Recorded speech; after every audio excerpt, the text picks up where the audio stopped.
Hello दोस्तों, motivational tales में आज फिर से आपका स्वागत है। आज की कहानी का टॉपिक है सबसे बड़ा धन। काफ़ी समय पहले की बात है।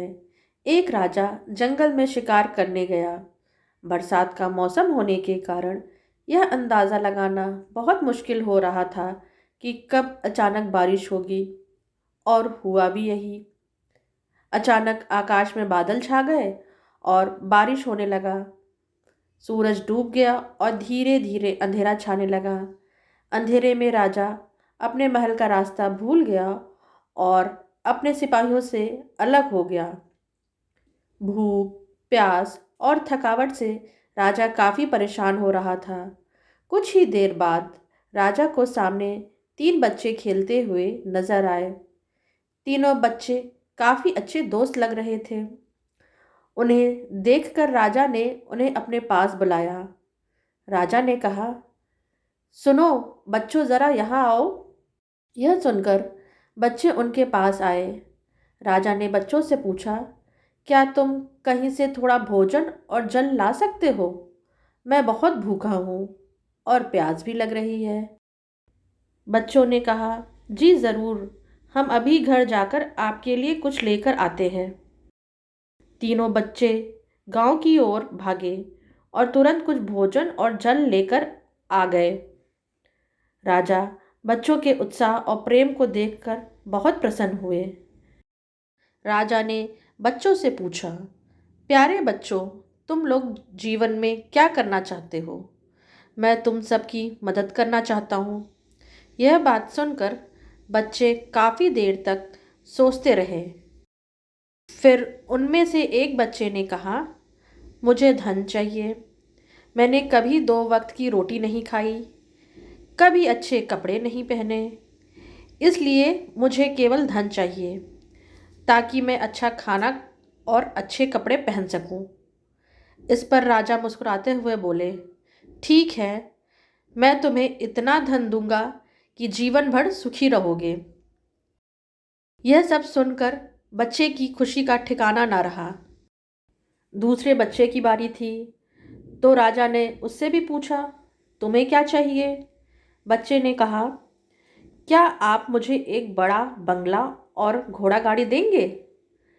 इस पर राजा ने कहा, ज़रूर, मैं तुम्हें एक आलीशान बंगला और घोड़ा गाड़ी दूंगा। अब तीसरे बच्चे की बारी थी, तो उसने कहा, मुझे न धन चाहिए और न ही घोड़ा गाड़ी चाहिए। मुझे तो आप ऐसा आशीर्वाद दीजिए जिससे मैं पढ़ लिख कर बुद्धिमान बन सकूं और शिक्षा समाप्त होने के बाद मैं अपने देश की सेवा कर सकूं। तीसरे बच्चे की इच्छा सुनकर राजा काफ़ी प्रभावित हुए। राजा ने उस बच्चे के लिए उत्तम शिक्षा का प्रबंध किया। वह बच्चा बहुत ही मेहनती था, इसलिए दिन रात एक करके वह पढ़ाई करता था और एक दिन बहुत बड़ा विद्वान बन गया। और समय आने पर राजा ने उसे अपने राज्य में मंत्री पद पर नियुक्त कर दिया। एक दिन राजा को अचानक बरसों पहले घटी उस घटना की याद आ गई। उन्होंने मंत्री से कहा, कई सालों पहले तुम्हारे साथ जो 2 बच्चे थे, अब उनका क्या हालचाल है? मैं चाहता हूँ कि मैं एक बार फिर तुम तीनों से एक साथ मिलूं। इसलिए तुम कल तुम्हारे दोनों मित्रों को भोजन पर आमंत्रित कर लो। मंत्री ने अपने दोनों मित्रों को संदेश भिजवा दिया। अगले दिन सभी एक साथ राजा के सामने उपस्थित हुए। राजा ने कहा, आज तुम तीनों को फिर से एक साथ देखकर मैं बहुत खुश हूं। राजा ने मंत्री के कंधे पर हाथ रखकर कहा, इनके बारे में तो मैं जानता हूं, पर तुम दोनों अपने बारे में बताओ। जिस बच्चे ने धन मांगा था वो बहुत दुखी होते हुए बोला, राजा साहब, मैंने उस दिन आपसे धन मांगकर बड़ी गलती की। इतना सारा धन पाकर मैं आलसी बन गया और बहुत सारा धन बेकार की चीज़ों में खर्च कर दिया। मेरा बहुत सा धन चोरी भी हो गया और कुछ वर्षों में मैं पहले उसी स्थिति में वापस पहुंच गया जहां पर आपने मुझे देखा था।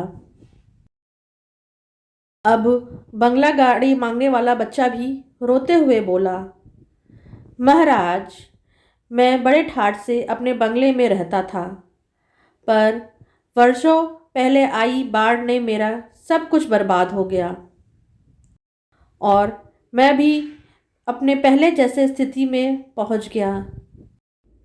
सबकी बातें सुनने के बाद राजा बोले, इस बात को अच्छी तरह गांठ बांध लो। धन संपत्ति सदा हमारे पास नहीं रहते, पर ज्ञान जीवन भर मनुष्य के काम आता है और उससे कोई चुरा भी नहीं सकता। शिक्षा ही मनुष्य को विद्वान और बड़ा आदमी बनाता है।